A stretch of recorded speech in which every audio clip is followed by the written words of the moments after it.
Assalamualaikum warahmatullahi wabarakatuh. Apa kabar hari ini ibu-ibu? Semoga sehat selalu ya.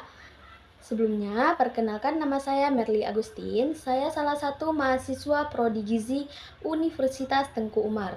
Nah, hari ini saya akan membagikan sedikit tips terkait mengonsumsi garam yang akan berdampak kepada hipertensi. Hal ini juga penting loh bagi kesehatan keluarga kita bersama. Makan masakan tanpa garam rasanya kurang enak, kurang sedap. Tapi tahu nggak sih konsumsi garam dapur yang dianjurkan cuma boleh 1 sendok teh sehari atau sekitar 5 gram? Kenapa ya kita nggak boleh banyak-banyak konsumsi garam? Ini kata dokter.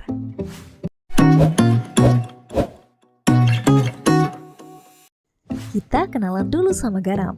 Garam sebenarnya udah ditemukan sejak ribuan tahun yang lalu. Awalnya ini jadi komoditas yang langka yang cuma bisa dinikmati sama orang kaya. Tapi sekarang garam udah gampang banget ditemukan dan udah jadi bumbu dapur yang wajib ditambahin ke masakan sehari-hari. Sampai-sampai sekarang konsumsi garam jadi cenderung berlebihan. Kalau masih ingat pelajaran kimia waktu di bangku sekolah, garam dapur disebut juga NaCl atau natrium klorida.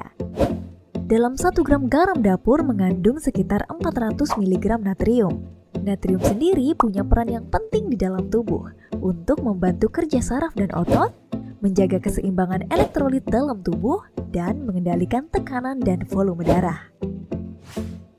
Tapi hati-hati konsumsi garam berlebihan, maksimal dalam sehari hanya 1 sendok teh garam setara dengan 2000 mg natrium. Kelebihan konsumsi natrium biasanya dibuang sama ginjal melalui urin. Tapi kalau terlalu banyak natrium, ginjal kesulitan membuangnya dan natrium akan menumpuk di darah. Natrium ini punya sifat bisa menarik air di luar pembuluh darah untuk masuk ke dalam pembuluh darah, sampai bikin pembuluh darah jadi penuh dan tekanan di pembuluh darah jadi tinggi. Jika berlangsung terus-menerus, bisa bikin penyempitan dinding pembuluh darah. Jadi akan lebih sedikit darah yang masuk ke organ.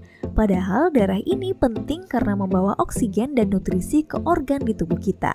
Akhirnya tingginya tensi juga berdampak ke organ tubuh yang lain, misalnya otak.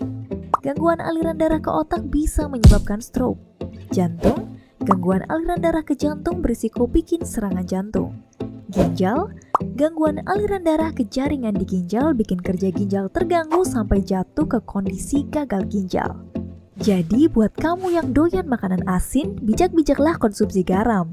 Harus diatur sesuai anjuran maksimal 1 sendok teh garam per hari. Kurangi juga asupan natrium dari makanan kemasan. Perhatikan kadar natrium di label kemasan makanan, jangan sampai konsumsi natrium melebihi batas yang dianjurkan. Bisa juga mengganti garam dengan perasan jeruk lemon dan lada biar masakan tetap terasa asin dan gurih. Ada juga alternatif lain yaitu dengan menggunakan garam rendah natrium karena mengandung lebih sedikit natrium dibandingkan garam dapur biasa. Ini kata dokter tentang garam. Terima kasih kepada ibu-ibu yang telah menonton video saya. Semoga tips ini dapat bermanfaat bagi kehidupan sehari-hari.